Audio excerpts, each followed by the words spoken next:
a todas. Y vamos a empezar sin más preludio. Bienvenidas. El panel, una visión feminista y decolonial sobre la deuda y el cambio climático que desarrollamos en este foro de ONGs paralelo a la Comisión del Estatuto de las Mujeres. Ha sido convocado por organizaciones del sur global y también de Europa, entre ellas Latindad, APMDD, Asian People's Movement on Debt and Development, Equidad de Género, Ciudadanía, Trabajo y Familia en México y la Red Europea Eurodad. Como sabemos, la justicia de género está entrelazada con la justicia climática y con la justicia económica. Por un lado, las dinámicas financieras y la emergencia climática se retroalimentan unas a otras. La creciente deuda pública en los países del sur hace más difícil que los países puedan luchar contra el cambio climático o invertir en adaptación o hacer frente a los impactos de las catástrofes climáticas. Pero también, por otro lado, las necesidades financieras para invertir en resiliencia climática o los costes de recuperarse de los impactos de la emergencia climática hacen aumentar la deuda de los países, particularmente de los países del sur. Además, esta deuda y esta emergencia climática tienen un impacto acumulativo en las desigualdades y particularmente en las desigualdades de género. Hoy abordaremos esa interrelación entre esos impactos sobre las desigualdades de género de las crisis climática y de deuda. Hoy escucharemos a diferentes expertas, feministas, ecologistas, compañeras de lucha sobre estos impactos, pero también sobre soluciones sistémicas y sobre cómo la solidaridad entre movimientos sociales es clave para promover estas soluciones sistémicas, este cambio de sistema. Tenemos con nosotras a Emeline Sial Ilolaya, espero haberlo pronunciado bien, de Piango, que es la plataforma de ONGs del Pacífico, que además se une a nosotras con un día más allá, es decir, para ella es la mañana del día 23 de marzo. Tenemos también a Verónica Serafini de Latindad, a Ivonne Llane de Acción Ecológica y a Miriam Reyes de Equidad de Género, Ciudadanía, Trabajo y Familia. Iré haciendo algunas preguntas a las diferentes panelistas y después de esta ronda, digamos, de intervenciones abriremos también la posibilidad de participar a las personas que se han unido al panel.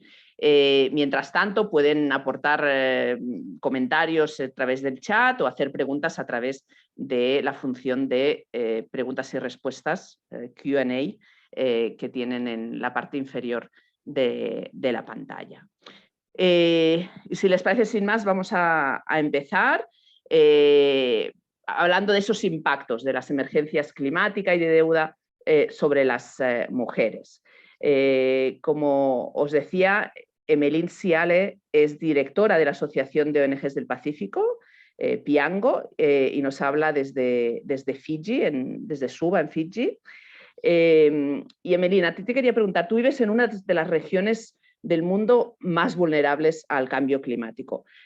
A pesar de no haber contribuido a generar esta emergencia climática, los pequeños países e islas del Pacífico, igual que los pequeños países e islas del Caribe, por ejemplo, sufren ya hoy los impactos de esta emergencia climática, desde la subida del nivel del mar a eventos climáticos extremos como huracanes cada vez más frecuentes y cada vez más devastadores. Pero estos impactos no son los mismos para todos. Te quería preguntar si puedes compartir cómo la emergencia climática está impactando sobre las mujeres y sobre sus derechos y sobre la sostenibilidad de la vida y los cuidados en el Pacífico. Emeline, the floor is yours.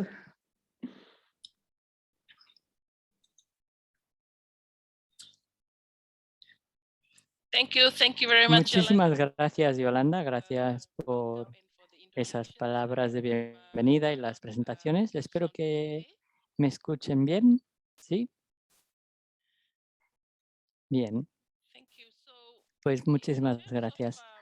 Veamos, en relación a la vulnerabilidad de nuestra región, de la región del Pacífico, en lo que se refiere a los impactos del cambio climático, y has citado que la emergencia climática, el aumento del nivel del mar y el impacto del cambio climático no es algo del futuro, sino que está pasando ya hoy y vemos cada día la catástrofe de los tifones tropicales, que son de categoría 5 y en el pasado eso era algo extremo y excepcional, pero en la actualidad vemos ciclones de esa magnitud y es bastante desesperanzador.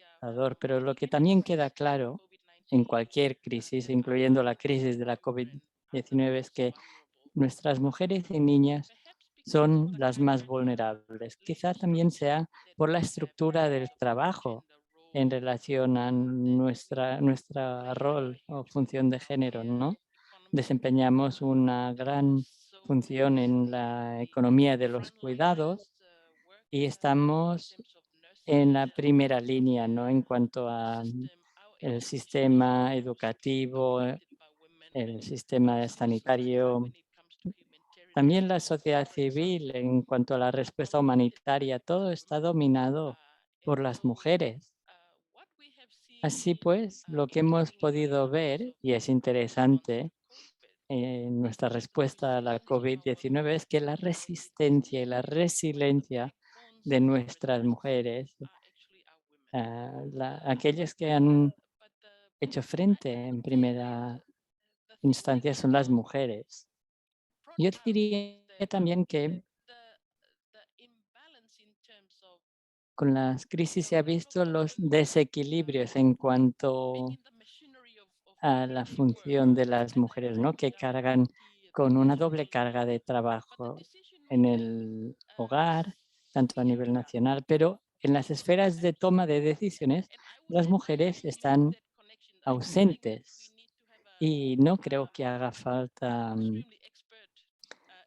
ser expertos para que nos digan cuáles son los vínculos, ¿no? Los vínculos entre y las brechas que vemos. Tenemos un montón de personas y el conocimiento que tenemos, la experiencia que hemos acumulado a lo largo de los años de ser madres, de ser lideresas en nuestras comunidades, no se ven traducidas a nivel nacional a la hora de incidir en términos políticos en el desarrollo. Y ahí es donde diría yo que hay que pensar en descolonizar el pensamiento, hay que romper esa barrera. No podemos decir, vamos a ayudar a las mujeres porque hacen un magnífico trabajo aquí o allí. No estamos solo hablando de los impactos del cambio climático, ni estamos hablando de cómo capturamos todo ese conocimiento tradicional. Las mujeres son las que viven de primera mano ese conocimiento. Ese conocimiento es una realidad. Y hemos visto en nuestra región donde el impacto de la COVID-19 y el impacto de del cambio climático ha tenido un efecto en nuestra industria que de nuevo, una vez más, está hablando de la mano de obra en la industria del turismo, está ocupado principalmente por mujeres. Y hemos visto muchísimas mujeres que han perdido su empleo y en el sector informal dominado por las mujeres son quienes han liderado los esfuerzos, ¿no? Que han mantenido nuestra economía de subsistencia. Sin embargo, esas mujeres no son parte del proceso de recuperación. Seguimos hablando de la nueva normalidad, pero estamos haciendo lo mismo que antes. Y ahí es donde debemos centrarnos en descolonizar las mentes y las dinámicas de poder. Cuando hablamos del cambio climático, en relación a a las cifras de fallecidos. Estamos hablando ahora mismo en en el Pacífico sobre la resiliencia y la justicia de la deuda, y hemos estado analizando cómo el Banco Mundial y el FMI han evaluado los países del Pacífico y todos se encuentran en un nivel elevado de riesgo en cuanto a la deuda. Y eso es una preocupación porque sabemos que la COVID-19 no ayuda en esos entornos, pero no vemos que se tengan en cuenta las decisiones informadas de las mujeres. No vemos que se incluyan las experiencias positivas de las mujeres, por ejemplo, en todo lo que son los cuidados durante los confinamientos y los servicios básicos de salud que deberían destacarse durante la pandemia, como el acceso al agua, el acceso a la educación, el acceso a los servicios de salud. En todos esos servicios básicos fundamentales, a lo largo de los años, los gobiernos han invertido en ese sector, pero no estamos respondiendo como cabría esperarse. ¿Por qué? Porque estamos empezando a cuestionar ese modelo basado en la asociación público-privada. Se ha demostrado que no funciona esa asociación público-privada y en el Pacífico ha habido toda una serie de oleadas de reformas económicas. Hemos visto cómo nuestros recursos naturales y las tierras se están poniendo como base para inversiones y no se está recuperando como debería ser y nos ha llevado a centrarnos en un modelo basado en generar ingresos para las empresas y no está ayudando a la recuperación. Vemos que cuando los gobiernos invierten para recuperar nuestras empresas, el sector informal queda fuera, queda excluido porque no están registrados. Operan en un sistema de subsistencia y en Suba, por ejemplo, cuando no hay dinero para pagar los alquileres, nuestras comunidades vuelven a las comunidades rurales donde entraban en juego los sistemas tradicionales como forma de resistencia ante la crisis. Cuando hablamos de la deuda y de cómo vemos la financiación climática y cómo se está organizando y la ausencia de las mujeres y de la óptica feminista en esa financiación climática es enorme. Hay una gran distancia entre donde estamos y cuando vemos en la participación de las mujeres en la gestión de las finanzas públicas a nivel nacional, vemos que esas cuestiones se abordan como una cuestión técnica y como si las mujeres no tuvieran conocimiento en eso, pero todo el mundo entiende cómo funcionan los préstamos, todo el mundo sabe que las mujeres no tienen acceso a la financiación porque no tenemos la propiedad de la tierra ni las podemos ofrecer como garantías, ¿no? Quienes tienen el conocimiento son las mujeres. El acceso a las finanzas para poder desempeñar las tareas, para poder mandar a los niños al colegio. Esas necesidades están ahí. Las mujeres tienen experiencia y conocimiento. Lo último que quiero decir es en cuanto a la resiliencia de nuestra comunidad, que se basan en la naturaleza. Cuando vemos que las personas pierden su trabajo en la industria del turismo, vuelven a casa, empiezan a trabajar en la pesca, en la agricultura, y ahí es donde decimos, bueno, ¿y dónde está el sistema alimentario mundial? Eso es un motivo más para hablar de los desequilibrios en las dinámicas de poder en el sectores básicos y primordiales que deben ayudar a la resiliencia de las personas y la relación de los pueblos indígenas con el medio ambiente. Lo dejo ahí, espero que no me haya extendido demasiado. Gracias, Yolanda. Perfecto, muchísimas gracias, Emelín, justo en el tiempo. Y nos vamos a ir del Pacífico, de Suba a Asunción, en Paraguay. Verónica Serafini es miembro de LatinDat, de la Red Latinoamericana por la Justicia Económica y Social. Y Verónica, quería que nos profundizásemos un poco más en esos impactos de la deuda, ¿no? Sabemos que los países del sur sufren esos impactos de una multiplicidad de crisis, la pandemia, la emergencia climática, pero también esos crecientes problemas con la deuda. Emelín nos ha aportado algunos ejemplos de cómo eso afecta a las mujeres en la región del Caribe, pero quería preguntarte a ti sobre esas consecuencias específicas e interseccionales que el endeudamiento tiene sobre las desigualdades de género y sobre los derechos de las mujeres y las niñas. Y en particular, cómo se desarrolla eso en el contexto latinoamericano. Verónica, cuando quieras.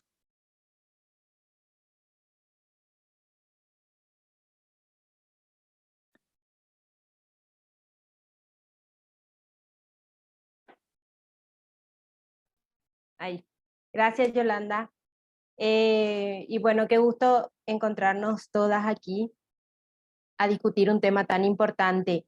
Sí, como decía Yolanda, América Latina está iniciando un nuevo camino hacia el endeudamiento, sabiendo y conociendo los efectos tan negativos que ha tenido el endeudamiento en décadas atrás, en los 80 o en los 90, en que se aplicaron las políticas de ajuste estructural. Ahí tenemos muy documentadas las consecuencias negativas para la población en general y en particular para las mujeres. En primer lugar, durante esos procesos de ajuste, que en ese momento se llamaron ajuste estructural derivados del consenso de Washington, hoy le tratan de dar un significado positivo llamándole austeridad, pero en realidad básicamente significan lo mismo por lo que ya vimos en Europa, por ejemplo, posterior a la crisis financiera internacional. Hay una retracción del Estado que implica recortes en la inversión pública y privatización de los servicios. Y eso afecta fundamentalmente a las mujeres por varias vías. En primer lugar, cuando recortamos en salud, aumenta la sobrecarga de trabajo en las mujeres en los hogares. Cuando recortamos en políticas de agricultura, recae toda la responsabilidad de la soberanía y de la seguridad alimentaria, termina recayendo desproporcionadamente en las mujeres que son las principales protagonistas de la gestión de los alimentos en los hogares, de la producción de la agricultura y también de la gestión del agua, que están afectadas por la crisis climática. Aumentan las tarifas, eso significa y eso en un contexto de brechas salariales preexistentes a la crisis, hace que los hogares todavía sientan mayores necesidades económicas.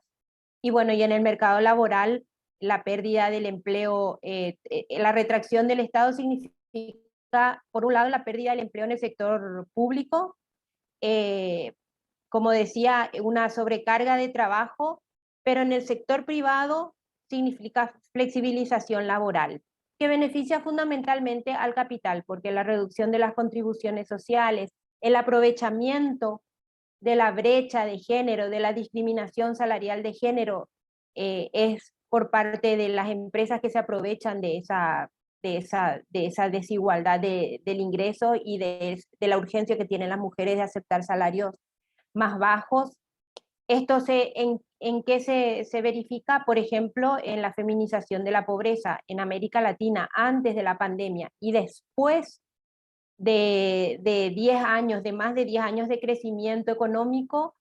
En los hogares en pobreza había 114 o 115 mujeres por cada 100 hombres, por ejemplo. O sea, todo el beneficio del crecimiento económico de la década, desde 2003 hasta 2012, no permitió ni siquiera reducir los niveles de pobreza al mismo nivel que el de los hombres, lo cual nos pone en cuestionamiento también el modelo mismo económico. O sea, la deuda en ese sentido tiene muchas aristas, el endeudamiento público. Y finalmente, todos estos aspectos de flexibilización laboral, precarización laboral, menores niveles de ingreso en los hogares, retracción del Estado en los servicios públicos, privatización de los servicios públicos, está llevando también a un endeudamiento privado. Y dónde recae o a quiénes beneficia todo este fenómeno, beneficia fundamentalmente al sector privado, ya que el endeudamiento se hace con el sector privado financiero, el sector privado se convierte en proveedores de salud, de educación, de energía, de agua, y eso presiona sobre las mujeres. Pero también hay que mirar el otro lado, y que tiene que ver es la unión entre esta crisis de reproducción social que venía antes y que no se solucionó ni con el crecimiento económico, con la crisis del sistema tributario. ¿Por qué son necesarias las deudas? Porque América Latina tiene baja presión tributaria, la mayoría de sus países tiene una baja presión tributaria, y eso significa que necesitamos endeudarnos. Y cuando tenemos que pagar la deuda, eso perjudica en particular a las mujeres, no solamente por los efectos anteriores, sino también por nuestros sistemas tributarios injustos, sostenidos por impuestos indirectos que sobrecargan de nuevo en las mujeres. O sea, al final, la crisis de la deuda viene tanto por el lado, tiene efectos durante los ajustes, tiene efectos durante el pago. Esa crisis, esa doble crisis que teníamos hasta la crisis de reproducción social, dentro de la que está la crisis del cuidado y la crisis de deuda, hoy se suma a la crisis climática, que afecta de nuevo a la deuda, porque gran parte de los fondos que vienen para el financiamiento climático provienen de deuda.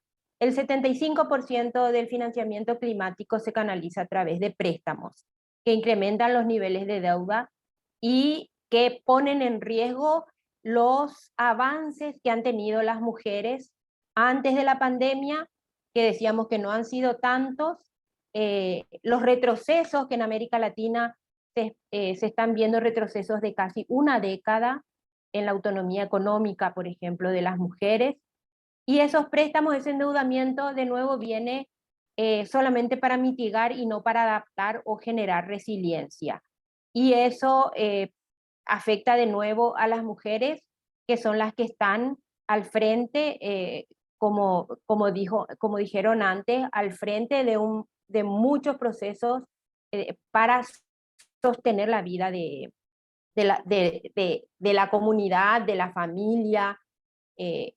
Así nos encontramos en un círculo perverso entre endeudamiento, crisis de reproducción social, crisis climática, que se da en América Latina en un marco de inserción económica en modelos económicos extractivistas, en el que de nuevo es el gran capital el que se beneficia junto con algún capital nacional, y se benefician de nuevo con un sistema tributario con bajas tasas nominales y la posibilidad de eludir por la existencia de flujos ilícitos.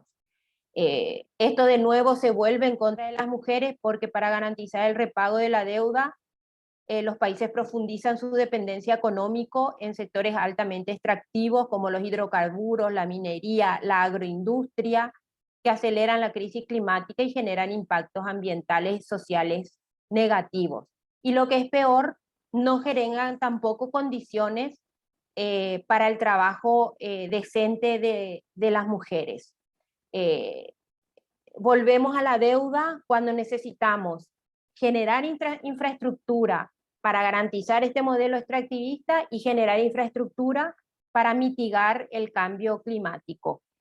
Esa infraestructura que se genera, por lo general, en la mayoría, creo que en ninguno de nuestros países hemos escuchado que la infraestructura está centrada o mira o atiende las necesidades de los derechos de las mujeres. Por ejemplo, infraestructura de cuidado, infraestructura para la agricultura familiar, infraestructura para las pequeñas y medianas empresas, que son las que más absorben trabajo femenino, pero también son las que tienen los niveles de trabajo más precarizados y más vulnerables ante la crisis climática. Nosotros podemos ver en ese sentido cómo todo este sistema está concatenado, está encadenado y genera desigualdades y un círculo perverso, vicioso, del que es muy difícil salir para nuestros países. Por eso necesitamos respuestas estructurales, respuestas que nos unan en la solidaridad internacional también, porque no son condiciones distintas para todos. No hay desigualdades entre los países. Las desigualdades del sur y de América Latina en particular comparten la mayoría de estas características. Por lo tanto, no solamente necesitamos respuestas nacionales, sino también respuestas que vengan del marco y de políticas y de una arquitectura internacional que permita mirar todos estos aspectos de manera sistémica, por supuesto unida a las demandas de los movimientos feministas y populares y de mujeres. Muchas gracias, Verónica. Perdón. Muchas gracias, Verónica.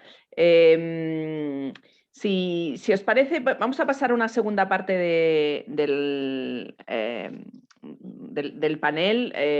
Verónica nos ha hablado de esas, digamos, impactos acumulativos de la emergencia climática y del endeudamiento sobre las mujeres. Pero me gustaría también hablar de cómo afrontamos, como decía ahora, ¿no?, desde los movimientos feministas, desde los ecologismos, estas crisis sistémicas, ¿no?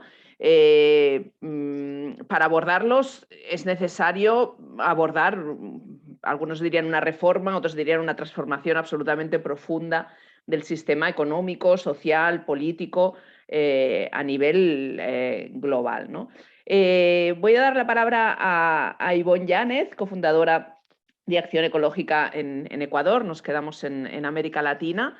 Desde Acción Ecológica y desde redes como Jubileo Sur y otras, planteáis desde hace mucho tiempo que el norte global tiene una deuda ecológica con el sur global.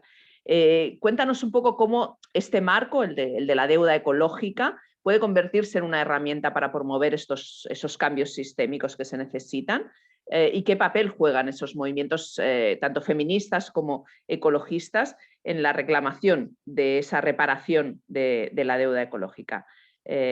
Ivonne, cuando quieras.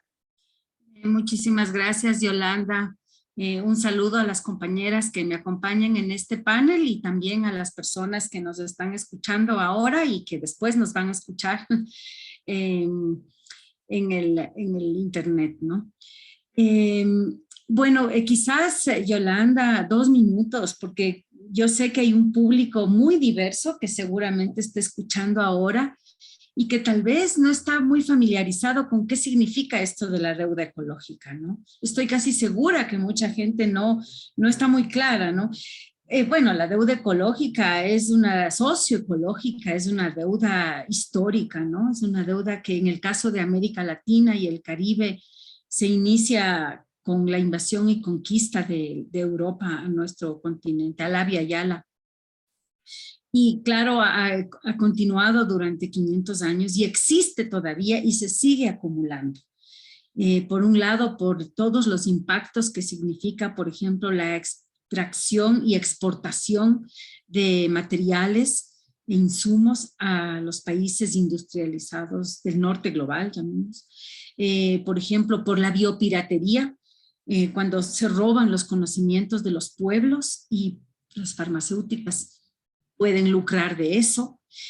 También por el traslado de desechos tóxicos en muchos países desechos nucleares, de basuras de distinta índole, llegan a nuestros continentes y son muchas más las deudas, ¿no? Entre estas está la deuda climática, que de hecho tiene dos componentes al menos, o tres componentes. Por un lado es este uso abusivo de la atmósfera para poner allí gases de efecto invernadero, como el CO2 principalmente, pero también metano y otros. En el caso del CO2, básicamente del CO2 vinculado a la industria petrolera, básicamente desde 1850. Pero también existe una deuda climática vinculada a los impactos que genera las crisis climáticas en nuestros países, como hemos visto hace un momento con nuestras compañeras, ¿no? Entonces, esta deuda ecológica, que es social también, por supuesto, que es histórica, presente y que se sigue acumulando, es un reclamo, o sea, que se reconozca, que se reconozca que existe esta deuda, que ya es un paso muy importante, y por supuesto después que haya un resarcimiento de esta deuda. Pero ¿por qué es tan importante esta deuda, digamos, el reconocimiento de la deuda ecológica como una herramienta política? En primer lugar, porque permite en los países del sur, entre los pueblos del sur, que somos los acreedores de esta deuda, entender que no solamente que somos proveedores y que hay una devastación de nuestros territorios, sino que el detener esos procesos destructivos también hacen que se detenga el crecimiento de esta deuda ecológica. En segundo lugar, permite comparar con la deuda externa, como bien lo decía Verónica, comparar la deuda externa que demandan que paguemos nosotras, es una deuda absolutamente injusta y odiosa y es mucho más pequeña que la gigantesca deuda socioecológica que tienen los países del norte con nosotros, ¿no? Pero yo quisiera aquí, antes de pasar a la mitad del tiempo, hablar de qué tiene que ver esto con las mujeres y con el feminismo, ¿no? Y quisiera hacerlo desde un análisis de la interseccionalidad.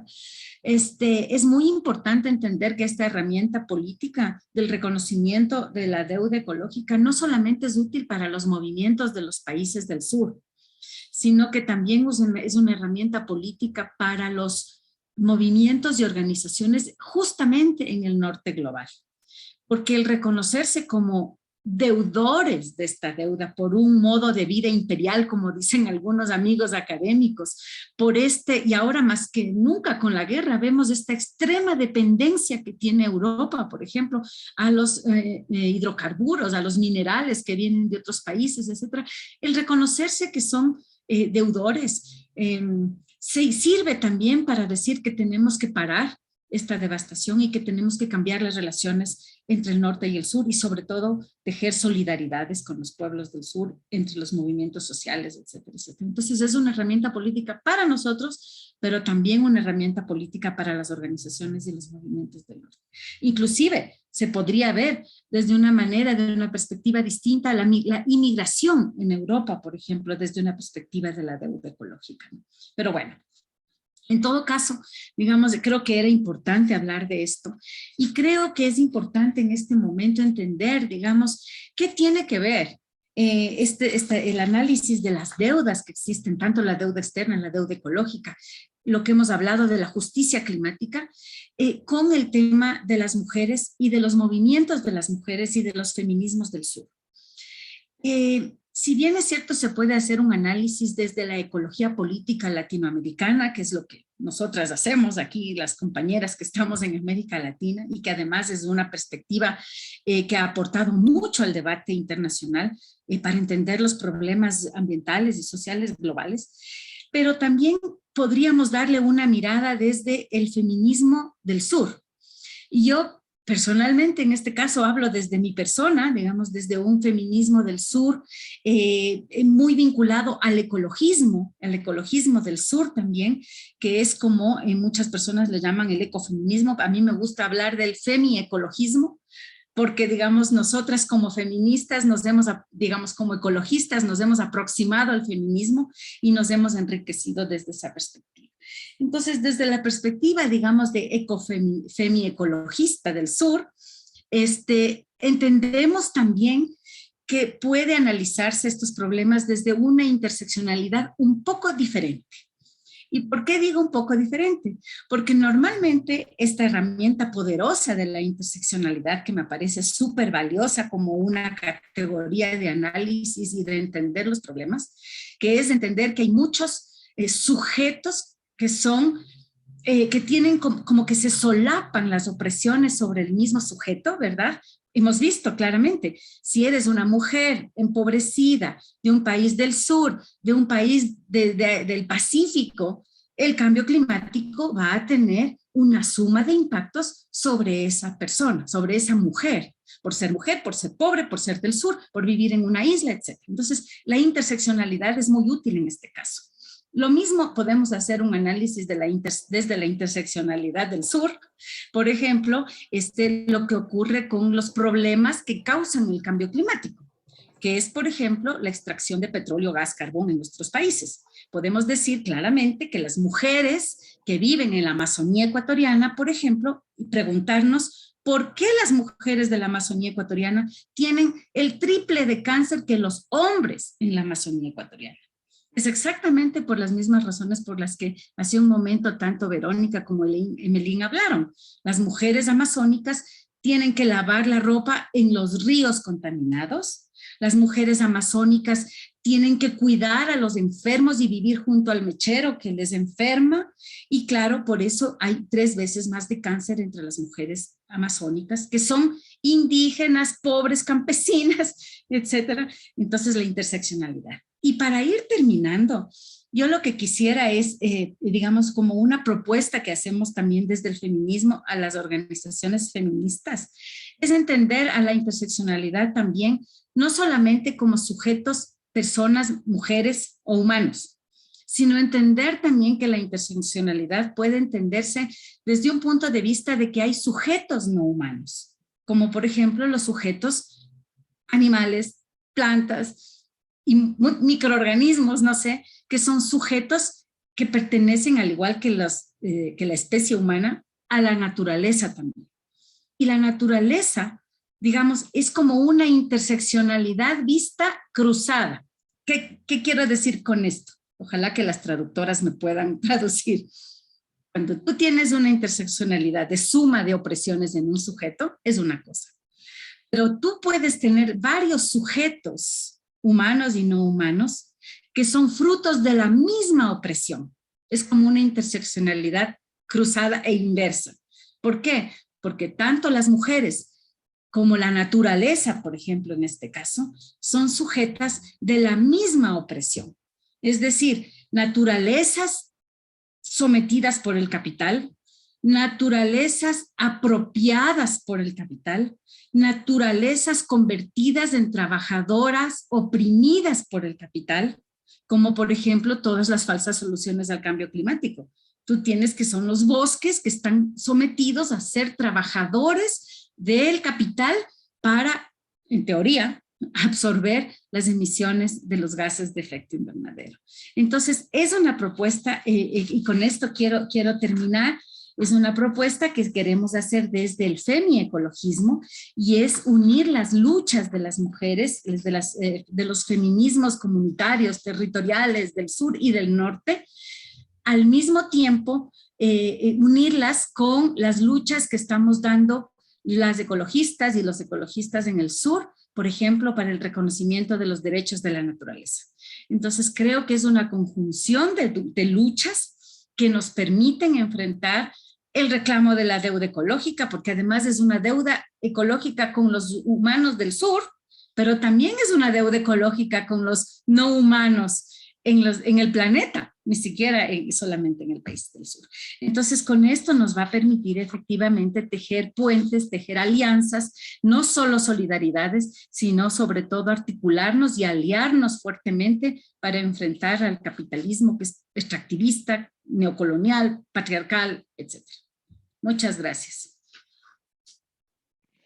Muchísimas gracias, Ivonne. Realmente es un concepto bien interesante que que se puede aplicar tanto a construir esas respuestas como a analizar esos impactos, ¿no? Yo me he acordado de un trabajo que hicimos hace ya unos años, creo recordar que con Acción Ecológica, sobre cómo al aumentar las deudas financieras los países se lanzaban sobre la explotación de los recursos naturales y en particular las zonas rurales, haciendo acaparación de tierras, digamos, con un impacto mayor sobre las mujeres, ¿no? Expulsando a esas mujeres que no tenían esos derechos escritos sobre las tierras, y son esas mismas mujeres que sufrirán más la emergencia climática generada por esa explotación mayor de la naturaleza, ¿no? Entonces, como decía Verónica, es un círculo vicioso absolutamente devastador.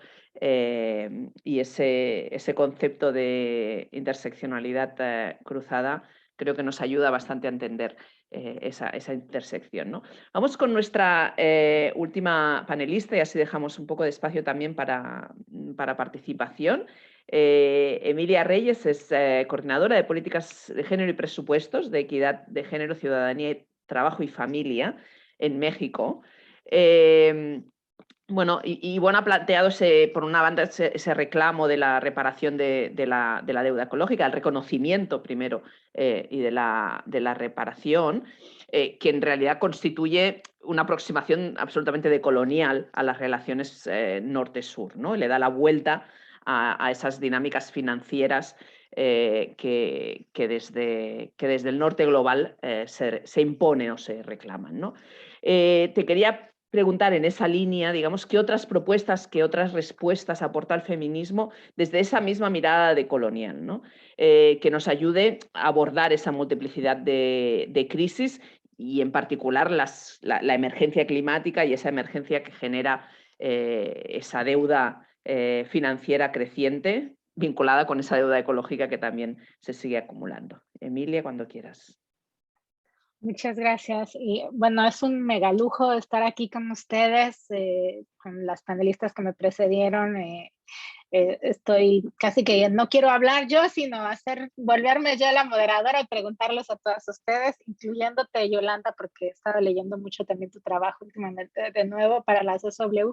Me la paso leyendo todo lo que ustedes escriben y la cito, y entonces ahora en esta charla me parece fenomenal.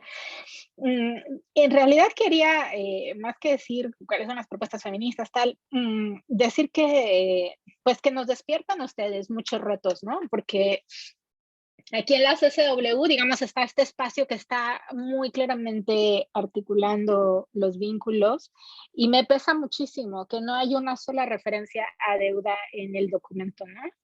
Algunas feministas del sur global hemos tratado de empujar lenguaje, pero parece que ni se entiende del lado de los movimientos por qué hay que hablar con países para meter el tema, o si bien sí se entiende y si bien sí se detecta con una intuición, ¿no? Que es un tema, no tienen argumentos para articularlo, ¿no? El tema de la deuda, un poco ya lo había dicho Verónica, era un tema muy potente en los 70, en los 80 para los movimientos sociales del sur global. Es como toda una tradición de pensamiento que se articula también con pues, las demandas contra la austeridad, a favor de los servicios públicos y de hecho, bueno, un poco antes nuestro feminismo latinoamericano estructural de muchas de nosotras deriva de una, porque nosotras, y solo quiero aclarar, nosotras somos feministas del sur, ¿no? No estamos en eso, la primera ola, la segunda ola, la tercera, eso no pasó para nosotras en el sur. Entonces todo ese academicismo que hablan en los libros sobre los feminismos del norte, eso no es nuestro asunto, ¿no?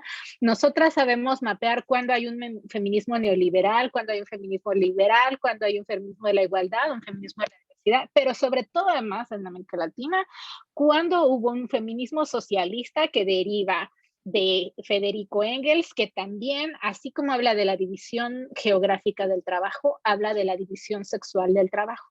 Y estos fueron los feminismos del feminismo socialista Y las latinoamericanas retoman el feminismo socialista y a la fecha seguimos hablando tanto de la división sexual del trabajo como la división geográfica del trabajo. Y son reivindicaciones que se renuevan y que además son muy prácticas y muy operativas, por ejemplo, con el tema de las crisis ambientales y la justa y equitativa transición, ¿no? Cuando habla sobre todo, por ejemplo, de la fuerza de trabajo, los hombres han estado en todos estos sectores que han generado las mayores emisiones, transporte, energía, infraestructura, incluso los megaproyectos de agricultura, ¿no?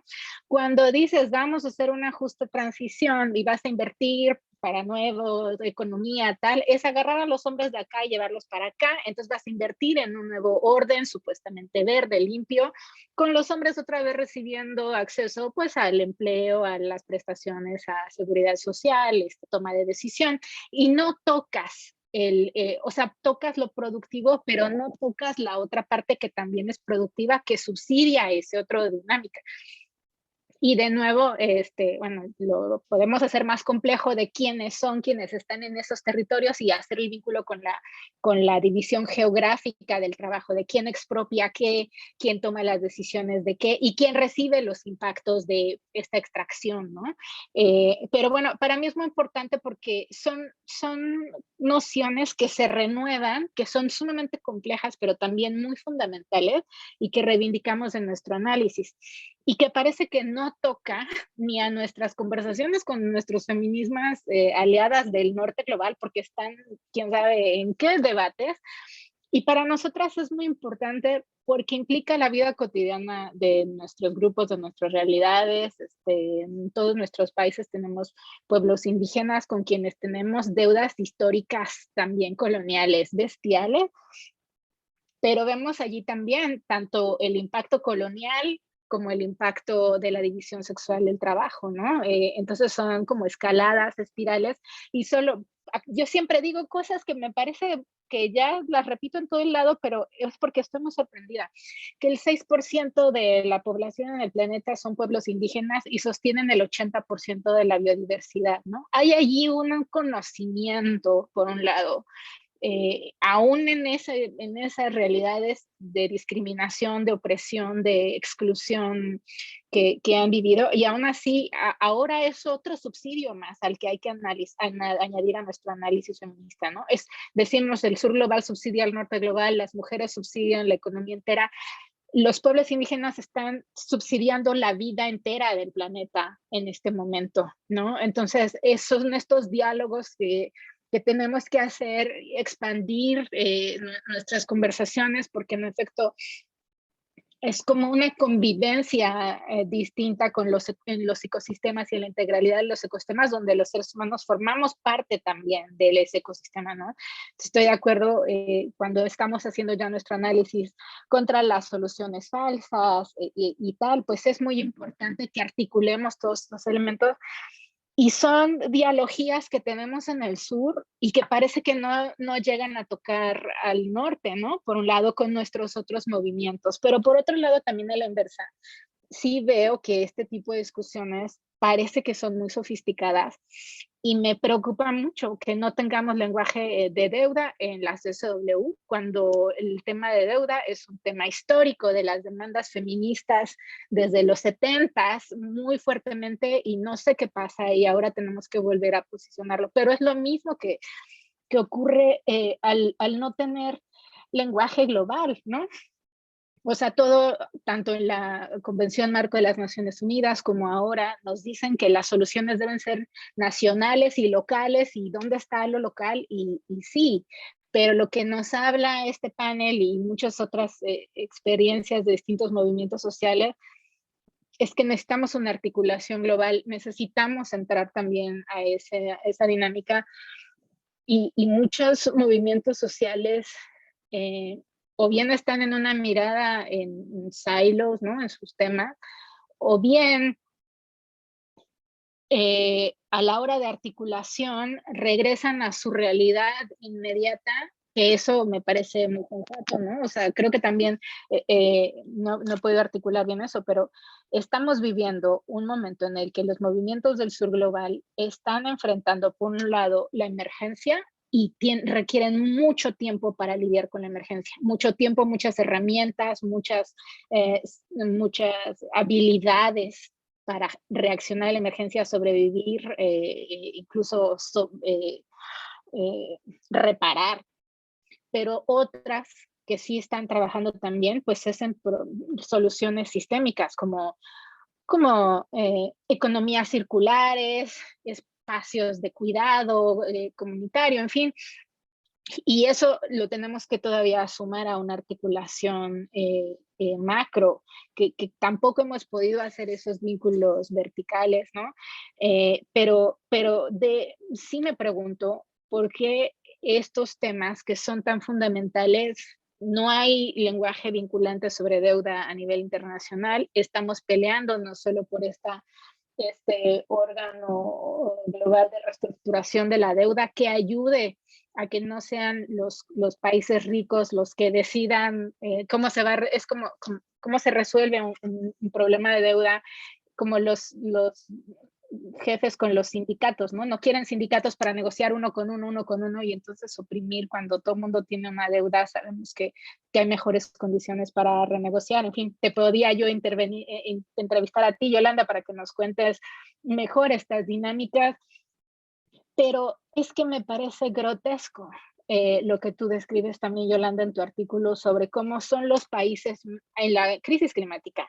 Son los países del sur, sobre todo las islas, las que están recibiendo el impacto de esta deuda histórica climática que ya nos señalaba Ivonne, ¿no? Los países ricos emiten estas emisiones, están destruyendo el mundo, y quienes reciben los impactos son los países del sur global, quienes entonces se endeudan con un pago de servicio de deuda obsceno. Son estos países con mayor dificultad de tiempos de plazos de pagos, les llegan más y más desastres climáticos, y no hay cancelación de la deuda, no hay medidas de ayuda, en fin,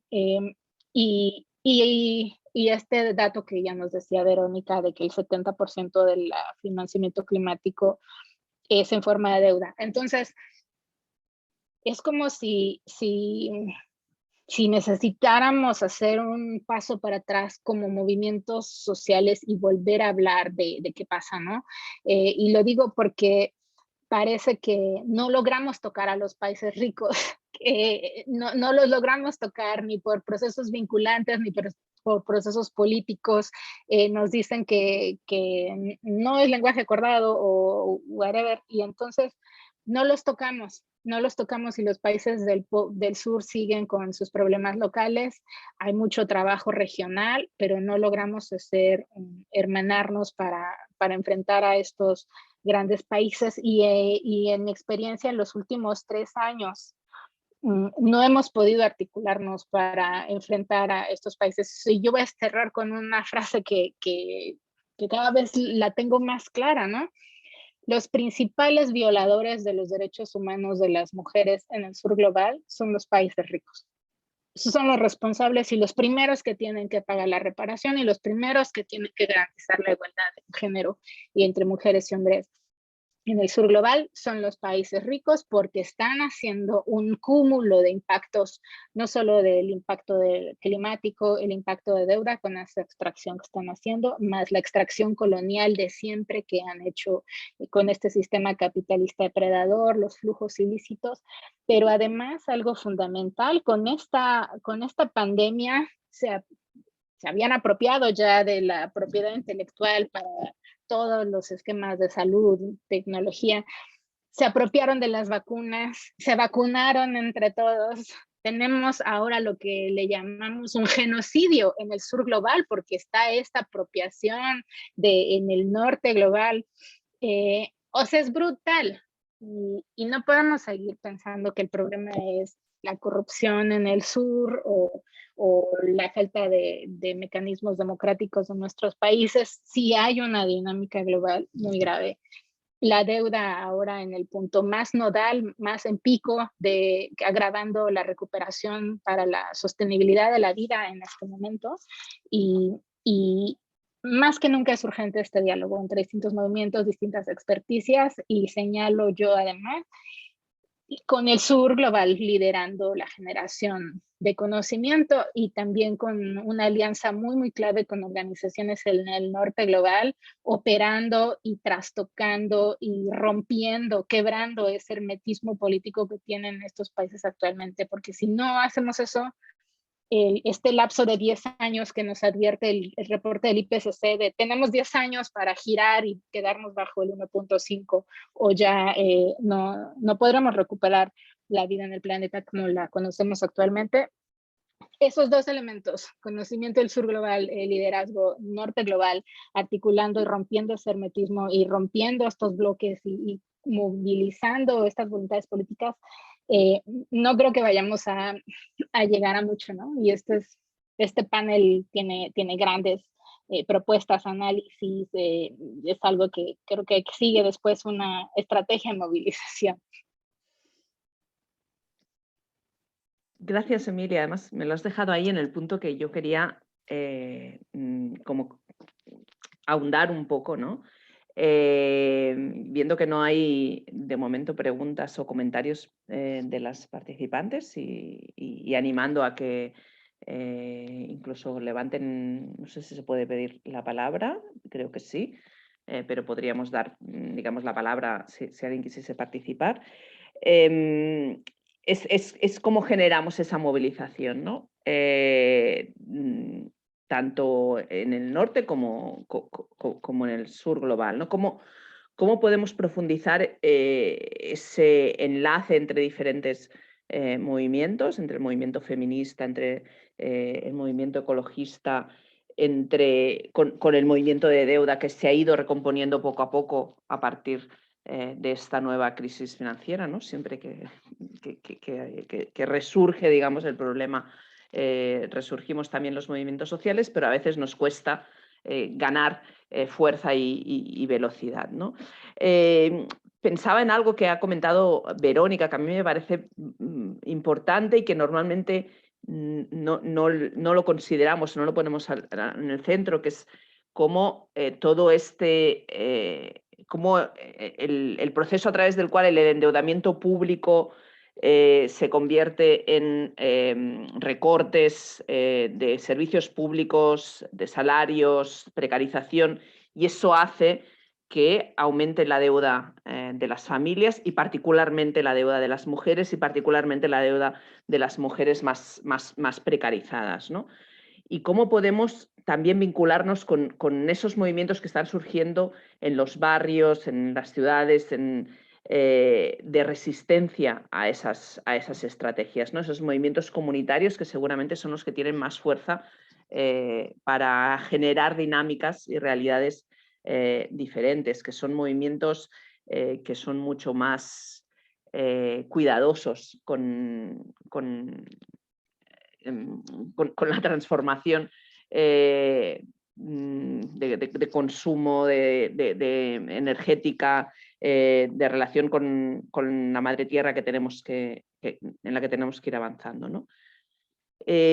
No sé, os dejo ahí esa pregunta de cómo vamos gestando esos puentes o reforzando esos puentes y reforzando esos movimientos sociales, ¿no? Obviamente la virtualidad y que estemos aquí viéndonos en pantalla no ayuda, pero sí que pienso que en otras épocas en las que pudimos encontrarnos, generamos movilizaciones con más capacidad de influencia sobre el norte global en el que yo vivo, pero al que yo también quiero influenciar. No sé si quieren comentar alguna intervención de alguna de las otras panelistas. Abrimos micrófonos y tenemos una conversación. ¿Alguna se anima? Verónica, adelante.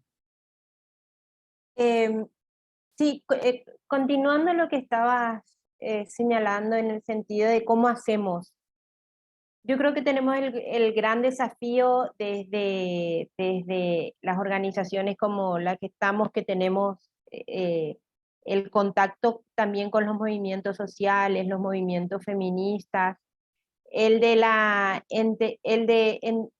en contacto, por un lado, para aprender de esos procesos, de cómo las mujeres son resilientes, de cómo se reconstruyen frente a las crisis, y ahí hay que tener en cuenta qué significa resiliencia.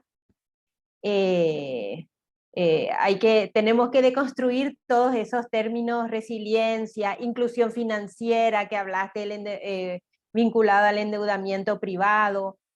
¿Cómo es que hacen aprender? Pero también tenemos que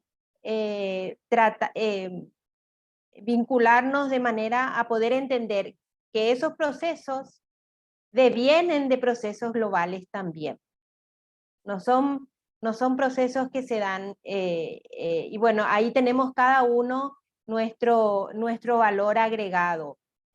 Algunas organizaciones que entienden, que están trabajando en las dinámicas más globales, internacionales, y otras desde los movimientos populares que entienden cómo esas dinámicas internacionales toman fuerza y se enraizan en la vida cotidiana de las personas. Y esa es la construcción que tenemos que ir también uniendo, por ejemplo, los movimientos, las marchas de 8M con las posibilidades del espacio fiscal para financiar esas demandas. Y esas posibilidades del espacio fiscal tienen que ver con esto que estamos hablando, con las restricciones que generan la deuda, con las restricciones que generan los sistemas tributarios injustos, también con la sobrecarga de trabajo, porque cuanto más sobrecarga y más angustia de las mujeres, menos posibilidad de participación en los movimientos sociales, porque están agobiadas. Entonces, ese tipo de cosas tenemos que problematizar, pero también problematizar los conceptos. Cuando hablamos de recuperación económica post-COVID, ¿de qué estamos hablando? De más trabajo de las mujeres, de más sobrecarga de trabajo. Cuando hablamos de resiliencia, ¿de qué hablamos? Cuando hablamos de inclusión financiera. Es decir, yo creo que tenemos el gran desafío de aprender de la realidad y entender las realidades, vinculando la realidad global con la cotidiana de nuestra, y también de construir conceptos, poner en cuestionamiento todos esos conceptos que el mainstream económico durante casi un siglo instaló en las carreras y en todo el concepto de autonomía económica. Nosotros todavía estamos hablando de vulnerabilidad como si fuera vulnerabilidad relacionada a la dependencia o a la vejez, cuando que en realidad vulnerables somos todos desde que nacemos, hombres y mujeres. Hay una interconexión, hay relaciones de reciprocidad. Sin embargo, en la bibliografía de los organismos internacionales, vulnerabilidad y políticas para proteger a los vulnerables durante la crisis se refieren a determinados sectores mínimos, minúsculos, y que el resto se vea como puede, y eso descohesiona nuestras sociedades y genera más desigualdades entre las propias mujeres. Entonces, bueno, creo que tenemos un gran desafío en estos debates, y de proponer de una mirada distinta a la que veníamos viendo. Gracias, Verónica. Ivonne y después Emeline. Ivonne, adelante. Muchas gracias, Yolanda. Justamente me parece tan importante lo que dice Verónica, y yo creo que quería yo también mencionar algo al respecto a propósito del tema de la transición, ¿ya? Porque ahora todo el mundo habla de transiciones. Es más, el Ministerio del Ambiente, aquí que da permiso a cada rato a las empresas petroleras, ahora se llama Ministerio de la Transición Ecológica, que es el Ministerio del Ambiente. Entonces, el Banco Mundial habla de transiciones, es decir, todo el mundo ahora está de moda, pero el problema es que nos están imponiendo a los países del sur, ¿no? Un concepto de transición que es exclusivamente una transición energética del norte. Entonces es sumamente importante deconstruir problematizar, pero al mismo tiempo ponerlo en disputa y cargarle de contenido. Y ahí creo que las mujeres son fundamentales. Es decir, hay que recargarle de contenido. Bueno, ¿quieren hablar de transiciones? De acuerdo. Pero desde las mujeres del sur, desde los pueblos indígenas, desde los campesinos, ¿qué es transición? No necesariamente tiene que ser una transición lineal, así positivista, ¿no? También puede ser una transición hacia el pasado, hacia cómo vivían antes. O también puede ser una transición, digamos, en el sentido del tiempo, ¿no? Espiral, por ejemplo, en las zonas andinas. O en lugar de llamarle transición, podríamos llamarle transformación, podríamos llamarle summa causa. Es decir, tenemos que desde las organizaciones del sur y las organizaciones feministas y ecologistas deconstruir, problematizar, disputar y recargarles de contenido a varios conceptos como el de la resiliencia, la inclusión financiera, la misma economía circular, ¿no?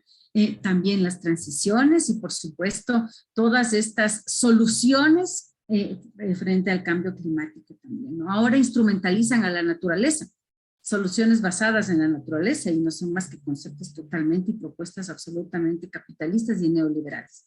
Eso, quería simplemente retomar el tema este de las transiciones que últimamente está, digamos, con fuerza, porque además las transiciones van a significar endeudamiento para nuestros países. Las transiciones entendidas desde el norte, ¿no? Eso. Sí, de alguna manera no transicionar hacia un nuevo capitalismo, sino hacia otra cosa, ¿no? Emeline, si quieres también intervenir.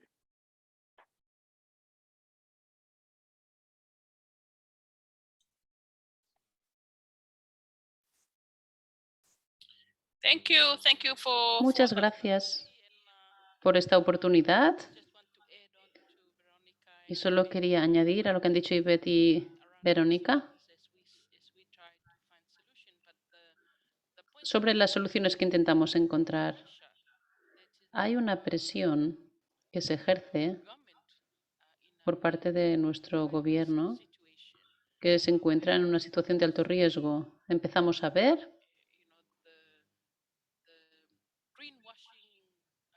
cómo tenemos unos vocabularios que son de greenwashing, ecoblanqueo, para pintar de verde, digamos, esas soluciones de energías renovadoras y que parece que van a hacer que nuestras transiciones sean más verdes. Es decir, que cuando estamos en una situación de alto riesgo ecológico, la presión es muy alta sobre el gobierno para que se alinee con ese vocabulario, con esos lenguajes corporativos. Tenemos el sector agrícola, que tiene una serie de soluciones y que si las leemos, veréis que están hablando de prácticas indígenas, que hablan de la base de la naturaleza, la resiliencia, pero luego, si no se va con cuidado,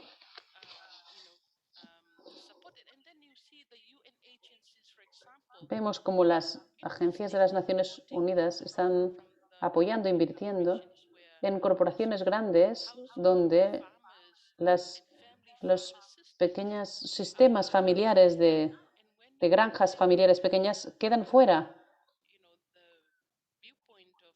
Y cuando no se tiene en cuenta el punto de vista de la mujer y de las comunidades, se estará poniendo el enfoque en el nivel nacional.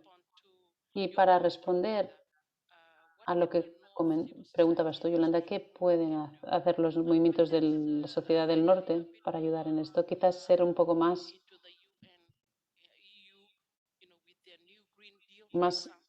involucrados en este nuevo acuerdo del Acuerdo Verde, implicarse más, porque en el sur tenemos mucho por gestionar. Nuestra energía no puede llegar a Europa, pero por ahí podemos hablar de cómo conectarnos y hablar de lo mismo y conseguir esa influencia que necesitamos. Muchas gracias.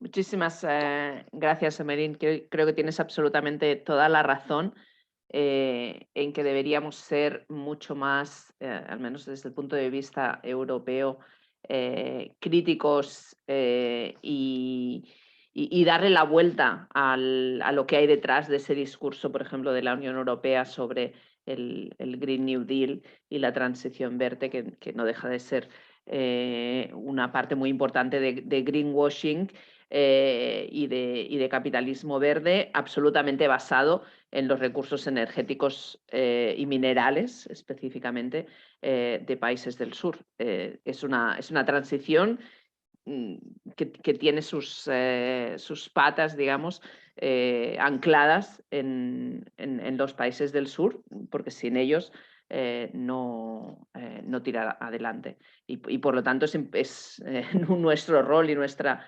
responsabilidad ser críticos y críticas con esos procesos.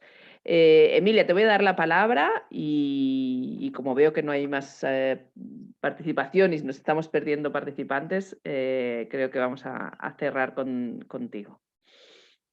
Sí, gracias. Solo quería añadir otro actor a nuestro mapa, porque ya habíamos hablado del asunto del ajuste estructural y ahorita las instituciones financieras internacionales están regresando otra vez con una participación fundamental. Y hace poco el Fondo Monetario Internacional nos anunció a las feministas que van a hacer su estrategia de género. Y su estrategia de género, además de que tiene el lenguaje de hace 10 años y no saben nada que ver, nos están diciendo pues que están muy preocupados por la violencia de género en nuestros países y cómo no hay acceso a servicios de derechos sexuales y reproductivos. Entonces ahora quieren hacer algo y entonces ahora quieren hacer unidades técnicas del Fondo Monetario en nuestros países en el sur para ayudar a erradicar la violencia contra las mujeres y garantizar servicios de derechos sexuales. O sea, ponte a evaluar un diagnóstico de impactos de género hacia adentro, de todo lo que has hecho durante todos estos años, estos impactos que por décadas has tenido, y tienes que replantear totalmente tu mirada a la luz de todas estas medidas que le llamen, como dice Verónica, cada 5 o 7 años se renuevan con los términos, que si el ajuste estructural y tal, y terminan imponiendo precisamente recortes de gasto social en nuestros países, privatización, canalización de recursos al sector privado, estas alianzas público-privadas, de hecho recomendando inversiones sobre fósiles cuando no han logrado del todo desviarse porque tienen esta mirada de crecimiento económico y de una forma sumamente grave están teniendo estos impactos con estas soluciones basadas en la naturaleza, en fin, o sea, toda una suerte, un sistema grotesco. Y ahora quieren hacerlo a nombre de lo verde, de lo morado, de lo rosa, ¿no? Montándose en todo y es este asunto como el problema es que los movimientos sociales tienen ahora que estar con mucha desconfianza con ONU Mujeres, que está sacando sus bonos de género, ¿no? Que son instrumentos de deuda, con el PNUD, que está también imponiendo todos estos megaproyectos, con estos supuestamente instituciones financieras que deberían estar allí para ayudar a una recuperación y en realidad tienen estos esquemas predatorios. Entonces, es como tener el optimismo de intervenir en estas instituciones, por un lado, regresar a encauzarlas hacia vías democráticas, populares, que puedan realmente prestar ayuda técnica donde lo requieran, y por otro lado, pues esta desconfianza muy bien justificada y también entonces estas propuestas mucho más integrales que tenemos que hacer para intervenir en los espacios internamente y hacia afuera.